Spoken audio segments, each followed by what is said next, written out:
जय हिंद साथियों, स्वागत है आपका self study classes Vishwamit Jain YouTube channel और दोस्तों ऐप में। दोस्तों बहुत सारे स्टूडेंट को ऐप डाउनलोड नहीं करते बन रहा है या फिर कर भी लिया है तो कोर्स भी नहीं देख पा रहे हैं। तो मैं आज उनको बता दूं कि ये जो सेल्फ स्टडी क्लासेस इस प्रकार से जब आप प्ले स्टोर से करते हैं तो ये आपका वेल जो है आइकन उसमें लगा हुआ है ना। तो इस प्रकार से सेल्फ स्टडी क्लासेस आपको सर्च करना है और ऐसे आइकन में आपको ऐप मिलने वाला है। ठीक है, तो दोस्तों हम देखें कि प्ले स्टोर में आपको इस प्रकार से दिखेगा ये सेल्फ स्टडी क्लासेस। ठीक है, ये प्ले स्टोर में आपको सेल्फ स्टडी क्लासेस का ऐप दिखने वाला है। ठीक है, ये इमेज उसमें डली है, ये आइकन, ये लोगो उसमें डला है। ठीक है, अब दोस्तों इसको इंस्टॉल करना है, यहां से आप इंस्टॉल करेंगे।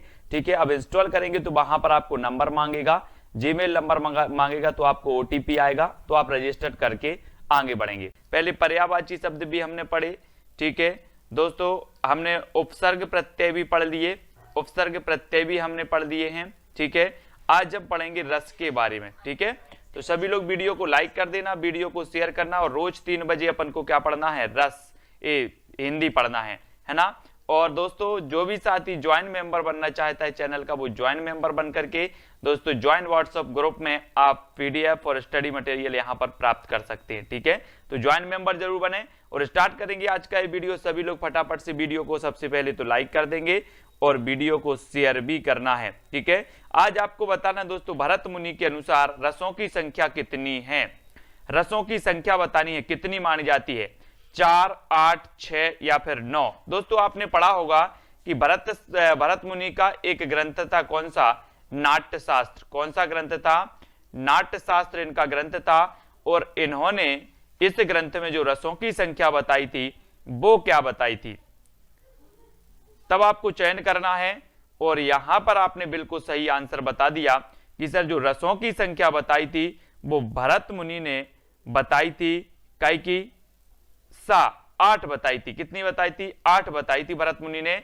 और जो शांत रस है, शांत रस, इस शांत रस को भरत मुनि ने नहीं बताया था। ठीक है, तो भरत मुनि के अनुसार रसों की संख्या कितनी मानी जाती है, 8 मानी जाती है। ठीक है, ये आपको याद रख लेना। इनका जो सबसे प्राचीन ग्रंथ माना जाता है वो माना जाता है नाट्य शास्त्र। ठीक है, और रस संप्रदाय सबसे प्राचीन संप्रदाय भी माना जाता है, रस संप्रदाय, इसको याद रखेंगे। भरत मुनि ने काव्य के आवश्यक तत्व के रूप में रस की प्रतिष्ठा करते हुए श्रृंगार, हास, रोध, करुण, वीर, अद्भुत, बीभत्स तथा भयानक नाम से उसके 8 भेदों का स्पष्ट उल्लेख किया। तथा कतिपय पंक्तियों के आधार पर विद्वानों की कल्पना है कि उन्होंने शांत नामक नवे रस को भी स्वीकृति दी है। कतिपय लोग मानते हैं, बाकी 8 ही यहां पर मिलता है कि 8 रस ही इन्होंने माने हैं। ठीक है, जागृति, मुस्कान जी, वीर रस का स्थायी भाव क्या है। अब वीर रस का स्थायी भाव बताना प्रश्न क्रमांक 2 में, और पूछे जाते हैं हमेशा स्थायी भाव। तो उत्साह है, रति, क्रोध या फिर भय। वीर रस का स्थायी भाव क्या होता है आपको चयन करना है, तब आपका बिल्कुल सही आंसर क्या हो जाएगा। तो आपने बताया सर वीर रस का स्थायी भाव तो होता है उत्साह है। उत्साह यानी कि आ नंबर आपका बिल्कुल सही हो जाता है। ठीक है, जब युद्ध अथवा कठिन कार्य को करने के लिए मन में जो उत्साह की भावना विकसित होती है उसे वीर रस कहते हैं। इसका स्थायी भाव होता है उत्साह है। अब वीर रस और दोस्तों आपका जो कौन सा रस है, एक और रौद्र रस, इसमें आपको अंतर समझना है। रौद्र रस में आता है, रौद्र रस का स्थायी भाव होता है क्रोध, है ना, इसमें क्रोध आता है। और इसमें दोस्तों आपको पता है कि इसमें अहित करने की भावना हो जाती है, क्रोध आ जाता है व्यक्ति के अंदर। ठीक है, लेकिन उत्साह की बात होती है तो कुछ कर गुजरने की भावना यहां पर होती है ना।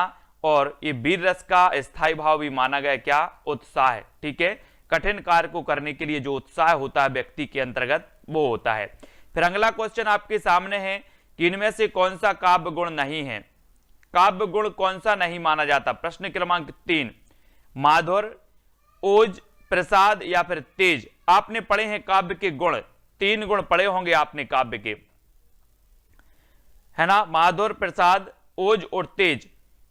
तो इनमें से कौन सा नहीं है, प्रश्न क्रमांक 3 में बिल्कुल सही आंसर बताया कृष्ण यादव। कौन सा नहीं है? बोले सर 3 तो हैं, माधुर है, ओज गुण भी है, प्रसाद भी है, लेकिन कौन सा नहीं है? तेज नहीं है, यानी डी नंबर आपका बिल्कुल सही है। ठीक है, तेज काव्य गुण नहीं है, अतः उत्तर डी वाला जो है वो उपयुक्त है।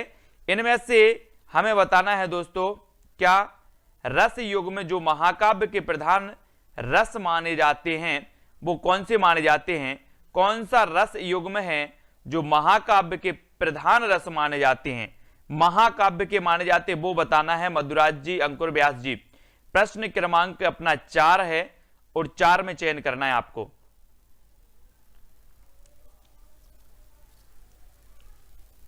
तब आपका यहां पर बिल्कुल सही आंसर होगा। बोले सर अगर महाकाव्य की बात हो रही है तो महाकाव्य के जो प्रधान रस माने जाते हैं वो माने जाते हैं श्रृंगार और शांत।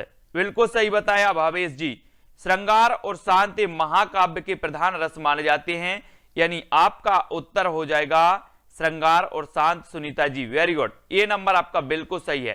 श्रृंगार शांत रस युग्म महाकाव्य के प्रधान रस माने जाते हैं, अतः उत्तर जो ए है वो बिल्कुल उपयुक्त है। और नेक्स्ट क्वेश्चन आपसे पूछा जाता है कि श्रृंगार रस का स्थायी भाव क्या है? श्रृंगार रस का स्थायी भाव आपको बताना है, क्या माना जाता है श्रृंगार रस का स्थायी भाव? सौंदर्य, प्रेम, रति या फिर वैराग्य? तो बिल्कुल सरल सा क्वेश्चन है, आसान सा क्वेश्चन है। और बोले सर श्रृंगार रस की बात कर रहे हो तो श्रृंगार रस का जो स्थायी भाव माना जाता है वो कौन सा माना जाता है? तो यहां पर देखो कौन सा माना जाता है श्रृंगार रस का, वो माना जाता है रति। रति यानी डी नंबर आपका बिल्कुल सही होगा। ठीक है, श्रृंगार रस का स्थायी भाव है रति। रस का विस्तृत शास्त्रीय विवेचन सबसे पहले किसने किया? रस का विस्तृत शास्त्रीय विवेचन सबसे पहले किसने किया? प्रश्न क्रमांक 6 में हमें उत्तर चयन करना है, किसने किया है? भरत मुनि ने, दंडी, भट्ट लोल्लट या फिर भट्ट शंकुक ने? रस का विस्तृत शास्त्रीय विवेचन सबसे पहले किसने किया है? तो प्रश्न क्रमांक आपका 6 है और 6 में आपका बिल्कुल सही आंसर क्या हो जाएगा? सबसे पहले रस का जो विस्तृत विवेचन किया वो किया किसने? भरत मुनि, है ना, भरत मुनि, यानी ए नंबर आपका यहां पर बिल्कुल सही हो जाएगा। ठीक है, ए नंबर सही हो जाएगा। फिर देख लेते हैं दोस्तों अगला क्वेश्चन। अगला क्वेश्चन इसमें देखें कि रस का विस्तृत शास्त्रीय अध्ययन या विवेचन सबसे पहले जो किया वो भरत मुनि ने किया। नाट्य शास्त्र के आचार्य भरत मुनि ने रस की परिभाषा इस प्रकार से दी है, विभावा अनुभाव व्याभिचारी संयोगादृश्य निष्पत्ति। ये परिभाषा कई बार पूछी जाती है कि ये परिभाषा किसने दी है? विभावा अनुभाव व्याभिचारी संयोगादृश्य निष्पत्ति, है ना, ये दी है भरत मुनि ने रस की, है ना, अर्थात विभाव, अनुभाव तथा व्याभिचारी भावों के संयोग से रस की क्या होती है? उत्पत्ति होती है। काव्य पठन, श्रावण अथवा अभिनय दर्शन से जो अलौकिक आनंद उत्पन्न होता है उसे क्या कहते हैं? रस कहते हैं। तो ये रस की परिभाषा है। भरत मुनि का नाट्यशास्त्र ग्रंथ है, सबसे प्राचीन ग्रंथ माना जाता है रस संबंधी, है ना, और रस संप्रदाय सबसे प्राचीन संप्रदाय माना जाता है। और इसमें भरत मुनि ने रस की जो परिभाषा दी वो विभाव अनुभाव व्याभिचारी संयोगादृश्य निष्पत्ति मानी जाती है ना, ये भी आपको याद रख लेना है। फिर आपको बताना कि संचारी भाव को अन्य किस नाम से जाना जाता है? संचारी भाव को अन्य किस नाम से जाना जाता है? हम पढ़ते हैं हिंदी में, बोले सर संचारी भावों की संख्या अगर माने तो 33 मानी जाती है ना, तो ये 33 ही मानी जाती है। और 34वां कहते हैं, 34वां संचारी भाव देव कवि ने माना था, देव कवि ने छल नामक 34वां संचारी भाव माना था देव ने, है ना। और संचारी भाव को अन्य किस नाम से जाना जाता है? तब यहां पर बिल्कुल सही आंसर बताया है विकास जाट जी, मधुराज जी, कि सर संचारी भाव को अन्य नाम से भी जो जाना जाता है वो जाना जाता है व्याभिचारी, व्याभिचारी, है ना, यानी सी नंबर बिल्कुल सही है। सी नंबर व्याभिचारी नाम से संचारी भाव को जाना जाता है, व्याभिचारी भाव के नाम से। ठीक है, संचारी भाव को व्याभिचारी भाव के नाम से भी जाना जाता है। जो भाव मन में कुछ समय बने रहकर चले जाते हैं वे संचारी भाव कहलाते हैं। संचारी भावों की संख्या 33 मानी जाती है। कितनी मानी जाती है? 33। ठीक है, विस्मय, करुण, रौद्र रस के स्थायी भाव के लिए कौन सा विकल्प सही है? विस्मय, करुण, रौद्र रस के लिए स्थायी भाव के लिए कौन सा विकल्प सही है? जल्दी से बताओ, विस्मय का स्थायी भाव क्या है, करुण का क्या है, रौद्र का क्या है, इनके हमें बताना है। 4 विकल्प हैं, 4 में से आपको दिख रहा होगा कि कौन कौन से यहां पर विकल्प दिए हैं। इसमें लास्ट में क्रोध दिया है, इसमें लास्ट में क्या दिया है, क्रोध। तो आपका उत्तर क्या हो जाएगा प्रश्न क्रमांक कमला ठाकुर जी, विस्मय का होता है करुण और रौद्र। ये जो है दोस्तों, ये अद्भुत का विस्मय, करुण का शोक होगा, है ना। इस प्रकार से रौद्र का क्रोध हो जाएगा। तो इस प्रकार से आपका बी नंबर बिल्कुल सही हो जाएगा, है ना। विस्मय, करुण, रौद्र रस के स्थायी भाव क्रमशः अद्भुत, ठीक है, शोक व क्रोध है। अतः विकल्प सही उत्तर कौन सा है, बी नंबर। यहां पर स्थायी भाव दिए हैं, इनको देख लो जरा अच्छे से। श्रृंगार रस का स्थायी भाव क्या है, रति या प्रेम। हास रस का स्थायी भाव क्या है, हास, है ना। करुण रस का स्थायी भाव क्या है, शोक। वीर रस उत्साह। रौद्र रस का है क्रोध। भयानक रस का स्थायी भाव क्या है दोस्तों, भयानक का भय। बीभत्स रस का क्या है, जुगुप्सा। अद्भुत रस है, अद्भुत रस का विस्मय या फिर आश्चर्य, ठीक है। शांत रस का देखो सम या फिर निर्वेद, ठीक है, निर्वेद है। और वात्सल्य रस का होता है दोस्तों वात्सल्य, है ना। वात्सल्य रस का होता है वत्सल। और भक्ति रस का होता है भगवद विषयक रति, है ना, या फिर अनुराग। ये इस प्रकार से आपको एक क्वेश्चन पूछ लिया जाता है स्थायी भावों से। फिर अगला क्वेश्चन आपसे पूछा जाता है कि शांत रस का स्थायी भाव क्या है, यानी कि प्रश्न क्रमांक 9 में हमें चयन करना है शांत रस का स्थायी भाव क्या होता है, ये बताएंगे सभी लोग। जुगुप्सा, क्रोध, शोक या फिर निर्वेद। शांत रस का स्थायी भाव अभी हमने ऊपर पढ़ लिए, और स्थायी भाव आपसे पूछा गया तो आपने बता दिया कि सर शांत रस का स्थायी भाव तो होता है क्या, निर्वेद। कौन सा होता है, निर्वेद, यानी डी नंबर आपका बिल्कुल सही है। डी नंबर निर्वेद आपका सही हो जाएगा, ठीक है। फिर आगे बढ़ते हैं, आगे भी प्रश्न देखते हैं। यहां पर आगे वाला जो अपना प्रश्न है कि शांत रस का स्थायी भाव होता है निर्वेद। वैसे जितने ही रस हैं उतने ही स्थायी भाव को स्थान दिया गया है, तो ये स्थायी भाव तो हमने पढ़ लिए हैं। रसोत्पत्ति में आश्रय की चेष्टाएं क्या कहलाती हैं, आश्रय की चेष्टाएं यानी कि 10 का उत्तर हमें चयन करना है। विभाव, आलंबन, अनुभाव या फिर उद्दीपन क्या कहलाती हैं दोस्तों। रसोत्पत्ति में आश्रय की चेष्टाएं क्या कहलाती हैं, प्रश्न क्रमांक 10 का आंसर चयन करना है। और बोले सर इसका सही उत्तर जो हो जाएगा आश्रय की चेष्टाएं, आश्रय की जो चेष्टाएं कहलाती हैं वो कहलाती हैं साथियों क्या, क्या कहलाती हैं, अनुभाव, अनुभाव कहलाती हैं, यानी सी नंबर आपका बिल्कुल सही होगा प्रश्न क्रमांक 10 का। मधुराज जी, आलंबन नहीं कहलाती, रसोत्पत्ति में आश्रय की चेष्टाएं कहलाती हैं क्या, अनुभाव। कैसे कहलाती इसको देखो, रसोत्पत्ति में आश्रय की चेष्टाएं अनुभाव कही जाती हैं। रति, हास, शोक आदि स्थायी भावों को प्रकाशित या व्यक्त करने वाली आश्रय की चेष्टाएं अनुभाव कहलाती हैं। ये आपको याद रख लेना है। ये चेष्टाएं भाव जागृति के उपरांत आश्रय में उत्पन्न होती हैं, इसलिए उन्हें अनुभाव कहते हैं, है ना। अनुभाव के 2 भेद होते हैं, इच्छित और अनिच्छित, ठीक है। कितने भेद होते हैं अनुभाव के, 2 होते हैं। ये यहां पर आपको समझ लेना है ना, बहुत अच्छे से, कि जो रसोत्पत्ति में आश्रय की जो चेष्टाएं होती हैं वो कहलाती हैं क्या, अनुभाव। इसको अच्छे से आपको याद करना है ना। जैसे रति यानी कि प्रेम का कोई भाव हो, हास यानी कि हंसने का कोई भाव हो, शोक आदि के भाव हो, इनको प्रकाशित या व्यक्त करने वाली जो चेष्टाएं होती हैं वो कहलाती हैं अनुभाव। जैसे बात करें दोस्तों कि अचानक कोई बात हम ऐसी कर दें कि आपके अंदर क्या हो जाए, हंसी के भाव आ जाएं, है ना, हंसी के भाव आ जाएं, या कोई ऐसी बात हो जाए जो हम कोई दुखद समाचार आपको बता दें तो शोक के भाव आ जाएं। अब जब ये व्यक्त होती हैं, है ना, अब इनको आप व्यक्त करोगे, कैसे व्यक्त करोगे कि यार बहुत अच्छा था, है ना, बहुत अच्छा था, उसको ऐसा हो गया। आप शोक करके ऐसे व्यक्त करोगे तो वो जो चेष्टाएं आप कर रहे हो वो कहलाती हैं क्या, अनुभाव, है ना। जो आप अनुभव करते हो, अनुभव कर रहे हो, बोले सर मैं समझ सकता हूं कि कितना दुख है, अनुभव कर रहा हूं, मैं भी वही सोच रहा हूं, इस प्रकार से। तो ये क्या कहलाती है, अनुभाव कहलाती है। सर्वश्रेष्ठ रस किसे माना जाता है, 11 का आंसर। सर्वश्रेष्ठ रस किसे माना जाता है, रौद्र रस को, श्रृंगार रस, करुण रस या फिर वीर रस को किसे माना जाता है दोस्तों, आपको पता होगा। बोले सर रसराज या फिर रसों का राजा किसे कहा जाता है, ऐसा भी क्वेश्चन पूछा जाता है। विकास जाट जी, सुनीता प्रसाद, उत्तर आपका 11 का जो आंसर होगा। बोले सर सर्वश्रेष्ठ रस तो माना जाता है, कौन सा रस माना जाता है, श्रृंगार, श्रृंगार रस माना जाता है, यानी बी नंबर आपका बिल्कुल सही आंसर है, बी नंबर। ठीक है, श्रृंगार रस को सर्वश्रेष्ठ रस माना जाता है। श्रृंगार रस का स्थायी भाव होता है रति, और श्रृंगार रस में नारी एवं पुरुष के पवित्र प्रेम के वर्णन में इस रस की व्यंजना होती है। इसके दो भेद होते हैं, कौन कौन से? संयोग श्रृंगार और वियोग श्रृंगार। ठीक है, तो ये श्रृंगार के दो भेद भी आपको याद रखना है।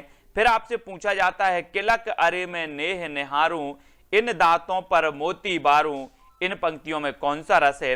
अब यहां पर हमें रस भी बताना है शिल्पी शुक्ला जी।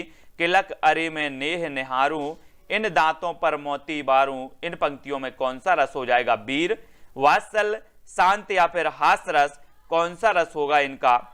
तो यहां पर हमने देखा है कि सूरदास जी ने दोस्तों वात्सल रस की कोना कोना झांक्याए हैं, ऐसा रामचंद्र शुक्ल जी ने कहा था, है ना। और यहां पर किलक अरे यानी कि किलक, किलक रहा है, कोई बालक किलक रहा है, बच्चा किलक रहा है, और जो है ना बालक के प्रति जो प्रेम होता है वो क्या कहलाता है? वात्सल्य कहलाता है। बोले कितना वात्सल्य है यार, तो ये वात्सल्य रस हो जाएगा। पंक्ति रचना से स्नेहकारी कृपा का बोध होता है, जो कि वात्सल्य रस का स्थायी भाव होता है। इन पंक्ति में बालक को निहारने या स्नेह करना बताया गया है। ठीक है, संचारी भाव की संख्या फिर आपसे पूछ ली गई यहां पर, तो बिल्कुल सरल क्वेश्चन है। बोले सर संचारी भावों की अगर संख्या की बात करते हैं तो संचारी भावों की संख्या होती है कितनी? 33 होती है। अगर कभी ऐसा आपसे पूछा जाए कि 34वां छल नामक संचारी भाव किसने माना है, तो देव कवि ने दोस्तों 34वां छल नामक संचारी भाव माना है। लेकिन पूछा जाए कि संचारी भावों की संख्या कितनी है, तो 33 आपको बता देना। ठीक है, रस के दो भेद माने गए दोस्तों, एक तो स्थायी भाव, संचारी भाव, है ना। संचारी भाव होते हैं कितने? 33। उनके नाम इस प्रकार है, निर्वेद।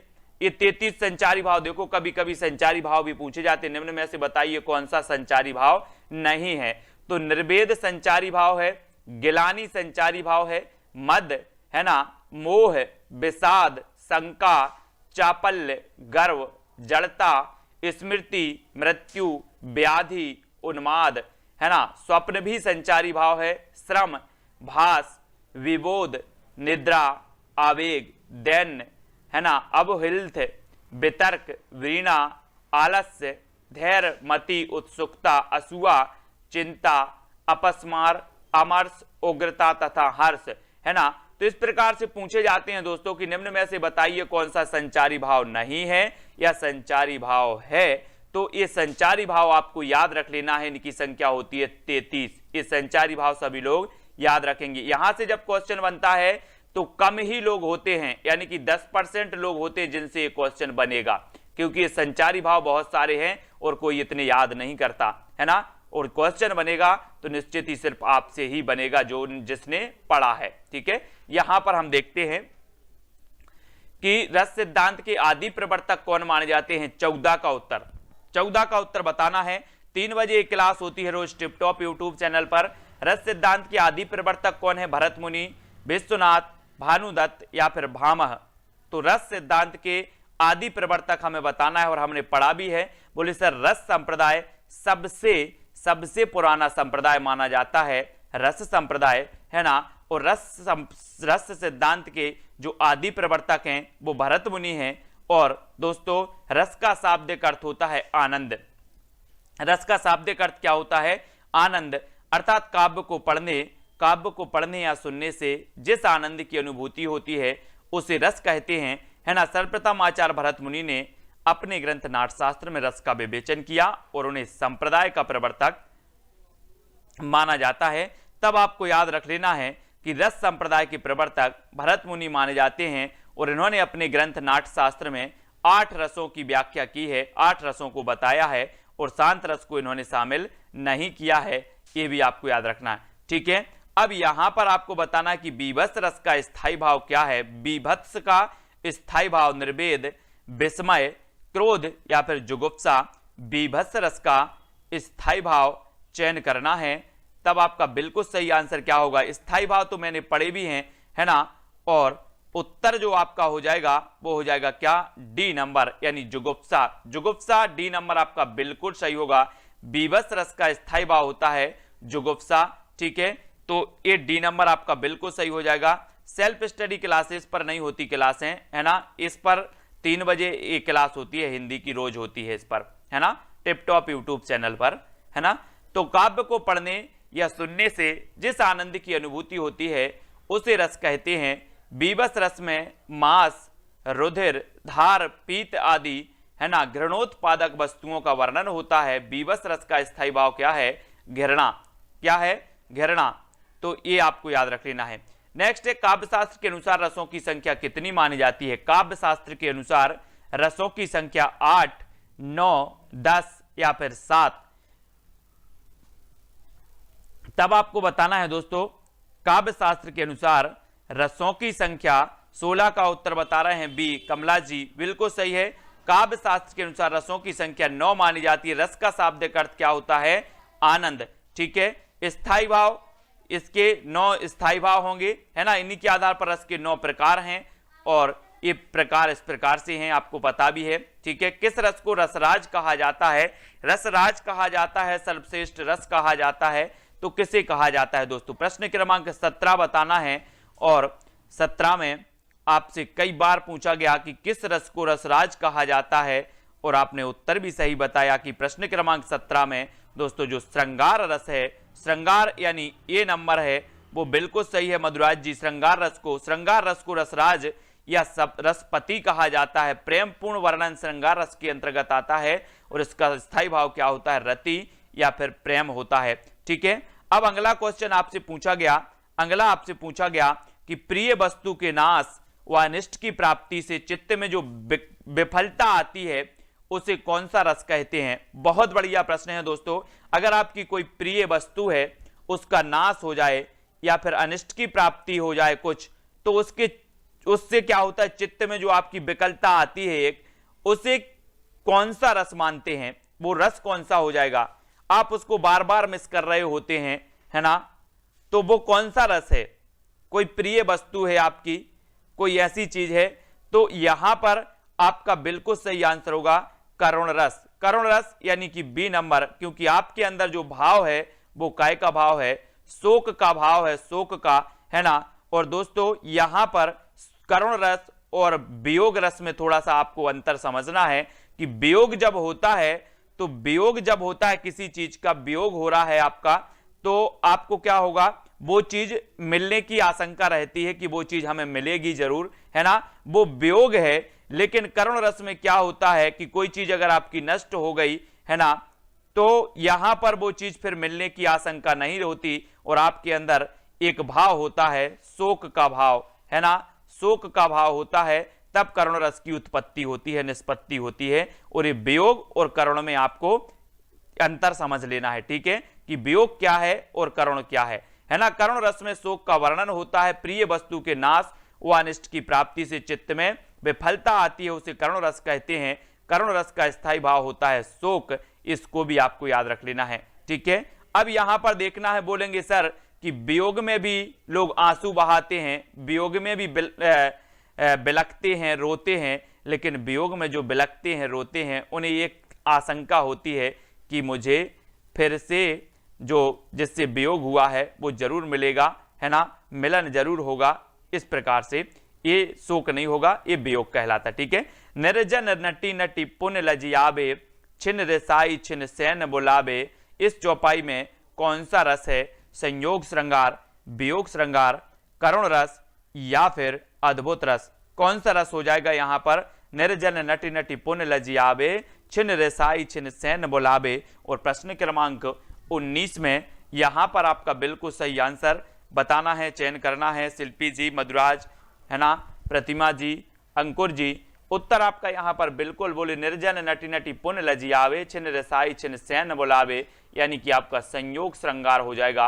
आ नंबर आपका यहां पर बिल्कुल सही हो जाएगा 19 का, जो अधिकांश लोगों ने बिल्कुल सही बताया। ठीक है। फिर बढ़ते हैं दोस्तों अगले प्रश्न की ओर। अगला जो अपना प्रश्न है, प्रश्न में दी गई पंक्तियों में निर्जन नटी नटी पुण्य लजियावे, छिन रिसाई छिन सैन बुलावे, इसमें देखें कि चौपाई में संयोग श्रृंगार रस है। दरअसल श्रृंगार रस के दो भेद होते हैं और इसे वियोग रस को विप्रलंब भी कहते हैं। इसे दोस्तों विप्रलंब भी कहते हैं। ये भी कभी अगर पूछा जाए तो इस प्रकार से आपको याद रख लेना है वियोग को। जब प्रेमी और प्रेम पात्र साथ हो तो संयोग, है ना, जब प्रेमी और प्रेम पात्र एक दूसरे से दूर हो जाएं तो वियोग हो जाता है ना। और यहां पर आपको बताना है कि श्रृंगार रस के कितने पक्ष होते हैं। श्रृंगार रस के पक्ष कितने होते हैं, 4, 6 या फिर 2 होते हैं। और श्रृंगार रस हमें चयन करना है और आपका जो उत्तर होगा, उत्तर क्या हो जाएगा, बोले सर उत्तर होगा श्रृंगार के 2, संयोग और वियोग। ठीक है, ये तो आपको पता ही है। फिर अगला क्वेश्चन है माधुर गुण का किस रस में प्रयोग होता है। माधुर गुण का किस रस में प्रयोग होता है, प्रश्न क्रमांक 21 का हमें चयन करना है। उत्तर आपका क्या सही हो जाएगा, माधुर गुण का किस रस में प्रयोग होता है, शांत रस में, श्रृंगार में, भयानक या फिर रौद्र रस में। बहुत ही बढ़िया प्रश्न है, माधुर गुण का किस रस में प्रयोग होता है 21 का। और 21 का साइंस विथ लवली, और उत्तर आपका बिल्कुल सही हो जाएगा। बोले सर माधुर गुण की अगर बात होती है तो माधुर गुण का प्रयोग होता है श्रृंगार रस में, यानी बी नंबर श्रृंगार रस आपका बिल्कुल सही होगा। और रस का शाब्दिक अर्थ क्या होता है दोस्तों, आनंद। और काव्य को पढ़ने या सुनने से जो आनंद की अनुभूति होती है उसे हम क्या कहते हैं, रस कहते हैं। और श्रृंगार रस का स्थायी भाव होता है रति, यानी कि प्रेम। ठीक है, और इसका गुण कौन सा होता है, तो वो होता है माधुर गुण। ठीक है, फिर अगला क्वेश्चन है प्रिय मेरा प्यार, प्रिय मेरा प्राण प्यारा कहाँ है, दुख जल निधि में डूबी का सहारा कहाँ है, किस रस का उदाहरण है, ये बतानी है। शांत रस का, करुण रस का, रौद्र रस या फिर श्रृंगार रस का। तो ये उत्तर आपको चयन करना है, प्रिय मेरा प्राण प्यारा कहाँ है, दुख जल निधि में डूबी का सहारा कहाँ है। अब आप चयन करेंगे और उत्तर भी आपको ही बताना है। तब बोले सर ये जो पंक्ति है इसमें करुण रस है ना, करुण रस है, बिलख रही हैं कि प्रिय मेरा प्राण प्यारा कहाँ है ना। और दोस्तों जब इस प्रकार के भाव उत्पन्न होते हैं, शोक के भाव उत्पन्न हो जाते हैं करुण रस में, तो इसका स्थायी भाव शोक होता है और संचारी भाव इसमें हो रहे हैं मोह, विषाद, जड़ता, उन्माद, व्याधि, गिलानी, निर्वेद, है ना। ये विभिन्न प्रकार के संचारी भाव। आलंबन, प्रिय वस्तु का नाश, इसमें आलंबन क्या होगा, प्रिय वस्तु का नाश, प्रिय व्यक्ति की मृत्यु, ये आलंबन है इसमें। उद्दीपन इसमें क्या है, मृत शरीर, दाह क्रिया, उस वस्तु अथवा व्यक्ति के गुणों का स्मरण, उससे संबंध रखने वाली वस्तुओं का दर्शन, ये उद्दीपन कहलाता है। और अनुभाव क्या है, छाती पीटना, पछाड़ खाना, मूर्छा, रुदन, विलाप, निश्वास, है ना, ये अनुभाव कहलाते हैं। अनुभाव उस शोक को, है ना, उस जिसकी मृत्यु हुई है उसको देखकर व्यक्ति या आश्रय जो चेष्टाएं कर रहा है ना, वो क्या कहलाएंगे, अनुभाव कहलाएंगे, है ना। तो ये आपको याद रख लेना, यहां से क्वेश्चन अंदर से जब पूछे जाते हैं तो अंदर से ये क्वेश्चन गलत हो जाते हैं। ठीक है, शांतश्च बनाट से रसाह स्मरताह कहकर नीचे रस की शांत प्रतिस्थापना किसने की है। शांताश्चसन, ये बताएं जल्दी से किसने की है। इस प्रकार से दंडी ने, भानुदत्त ने, पंडित राडा या फिर उद्भट्ट ने, किसने की है। और यहां पर आपका बिल्कुल सही है, वो है कौन सा, उद्भट्ट। उद्भट्ट यानी कि आपका जो सी नंबर है वो बिल्कुल सही है, सी नंबर आपका सही है। उद्भट्ट ने शांतश्च बनाट से रसाह स्मरता कहकर 9वें रस की शांत की प्रतिस्थापना की। शांत रस में मानसिक शांति, सांसारिक विरक्ति, ईश्वर भक्ति आदि का वर्णन होता है। ठीक है, किस आचार्य ने रस को इस प्रकार परिभाषित किया है, विभाव अनुभाव व्याभिचारी संयोगा दृश्य निष्पत्ति। ये इस प्रकार से जो परिभाषा दी है वो किसने दी है, अभी अपन ने पढ़ा भी था। 24 का आंसर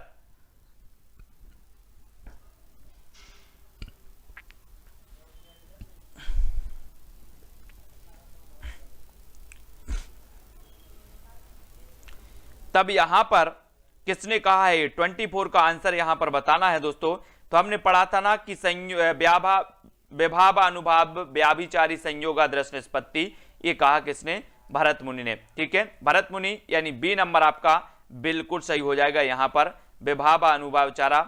आचार्य भरत के सूत्र विभावा अनुभाव व्याभिचारी संयोग आदर्श निष्पत्ति में प्रयुक्त संयोग और निष्पत्ति शब्द मुक्त विवाद के विषय रहे, है ना। इस रस में प्रयुक्त निष्पत्ति शब्द के 4 अर्थ हैं, उत्पत्ति, अनुमति, भूवित और अभिव्यक्ति। परवर्ती व्याख्याताओं ने भी आचार्य का क्रमशः भट्ट लोलट, संकोट, है ना, भट्टनायक और अभिनव गुप्त हैं, जबकि आचार्य विश्वनाथ संस्कृत काव्य शास्त्र के मर्मज्ञ आचार्य थे। ठीक है, फिर अगला क्वेश्चन थोड़ा सा आपको बताना है कि विचित्र अथवा आश्चर्यजनक वस्तु या घटना को देखकर हृदय में कौतूहल अथवा आश्चर्य का भाव उत्पन्न होता है, उसे कौन सा रस कहते हैं।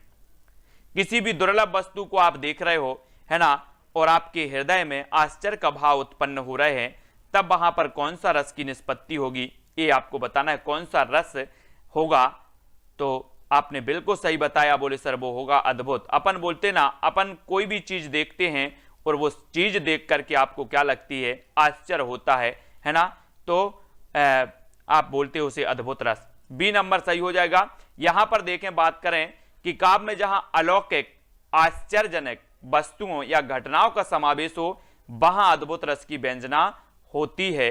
काव्य में जहां घृणित पदार्थों, व्यक्तियों या दृश्यों का वर्णन हो, वहां बीभत्स रस होता है। काव्य में जहां भयावह स्थिति का वर्णन हो, वहां भयानक रस होता है। आचार्य विश्वनाथ के अनुसार रस को काव्य की खालिस्तान कहा गया। क्या कहा गया, शरीर, भेद, भाषा या फिर आत्मा, क्या कहा गया दोस्तों, प्रश्न क्रमांक 26 में। सभी लोग लाइक जरूर कर देना। आचार्य विश्वनाथ के अनुसार रस को काव्य की क्या कहा गया, और यहां पर आपको पता है कि जो आचार्य विश्वनाथ साहब थे, इन्होंने रस को काव्य की आत्मा कहा है। काव्य की आत्मा कहा है रस को विश्वनाथ ने। आचार्य विश्वनाथ और आचार्य महावीर प्रसाद द्विवेदी ने रस को काव्य की आत्मा माना, और इन्हीं शब्दों में रस कविता का सबसे बड़ा गुण। आचार्य विश्वनाथ ने वीर रस के 4 भेदों का उल्लेख किया, दानवीर, धर्मवीर, युद्धवीर और दयावीर। ये 4 क्या बताए इन्होंने, 4 भेद बताए वीर रस के। अगर कभी आपसे पूछा जाए कि आचार्य विश्वनाथ ने वीर रस के कितने भेद बताए, तो आप बता देना 4 भेद बताए। ठीक है, आचार्य विश्वनाथ ने रस को मूल चमत्कार मानते हुए अद्भुत रस को प्रधान माना। रीतिकालीन कवि देव ने शब्द और अर्थ कर काव्य को शरीर तथा रस को उसका श्रृंगार माना है। ठीक है, अभी तो मुकुट बांधा था माथ, अभी तो मुकुट बांधा था माथ, हुए कल ही हल्दी के हाथ, खुले भी ना थे लाज के बोल, खिले भी ना चुंबन, शून्य कपाल, हाय रुक गया यही संसार, बना सिंदूर अंगारा। ये किस रस का उदाहरण है, रौद्र का, करुण का, बीभत्स का, या इनमें से कोई नहीं। इस पंक्ति को पढ़ा आपने और पढ़कर के आपको उत्तर का चयन करना है। तो उत्तर क्या हो जाएगा, अभी तो मुकुट बांधा था मात, हुए कल ही हल्दी के हाथ, खुले भी ना थे लाज के बोल, खिले भी ना चुंबन, शून्य कपाल, हाय रुक गया यही संसार, बना सिंदूरंगा। तो यहां पर आपका करुण रस की उत्पत्ति होती है। बी नंबर आपका बिल्कुल सही होगा। जहां प्रिय वस्तु के नाश और अनिष्ट की प्राप्ति से चित्त में विकलता या दुख उत्पन्न हो, वहां करुण रस हो जाता है। दोस्तों, उपरोक्त काव्यांश में करुण रस की विवेचना हो रही, जबकि काव्य में जहां क्रोध नामक स्थायी भाव, विभाव, अनुभाव, संचारी भाव पुष्ट होता हुआ रस दशा को प्राप्त होता है, तो वहां पर होता है रौद्र रस। ठीक है, रस की निष्पत्ति किससे होती है, रस की निष्पत्ति बताना है दोस्तों। प्रश्न क्रमांक 28 में रस की निष्पत्ति किससे होती है, जल्दी से सभी लोग चयन करेंगे। किससे होती है, स्थायी भाव से, विभाव, अनुभाव, संचारी भाव, तो किससे होती है। प्रश्न क्रमांक अपना 28 है, और 28 में आपको चयन करना है किससे होती है रस की निष्पत्ति।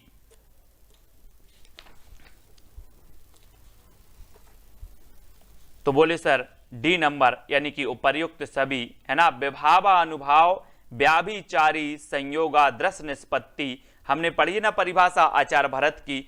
तो यहां पर विभावा, अनुभाव, संचारी भावा, है ना, ये आपका डी नंबर बिल्कुल सही है। ठीक है, डी नंबर 28 का। सभी लोग वीडियो को अब लाइक कर देना दोस्तों। को ऐप डाउनलोड नहीं करते बन रहा है, या फिर कर भी लिया है तो कोर्स भी नहीं देख पा रहे हैं, तो मैं आज उनको बता दूं कि ये जो सेल्फ स्टडी क्लासेस इस प्रकार से जब आप प्ले स्टोर से करते हैं, तो ये आपका जो है आइकन उसमें लगा हुआ है ना। तो इस प्रकार से सेल्फ स्टडी क्लासेस आपको सर्च करना है, और ऐसे आइकन में आपको ऐप मिलने वाला है। ठीक है, तो दोस्तों हम देखें कि प्ले स्टोर में आपको इस प्रकार से दिखेगा ये सेल्फ स्टडी क्लासेस, ठीक है। ये प्ले स्टोर में आपको सेल्फ स्टडी क्लासेस का ऐप दिखने वाला है, ठीक है। ये इमेज उसमें डली है, ये आइकन, ये लोगो उसमें डला है, ठीक है। अब दोस्तों इसको इंस्टॉल करना है, यहां से आप इंस्टॉल करेंगे, ठीक है। अब इंस्टॉल करेंगे तो वहां पर आपको नंबर मांगेगा, जीमेल नंबर मांगेगा, तो आपको ओटीपी आएगा, तो आप रजिस्टर करके आगे बढ़ेंगे।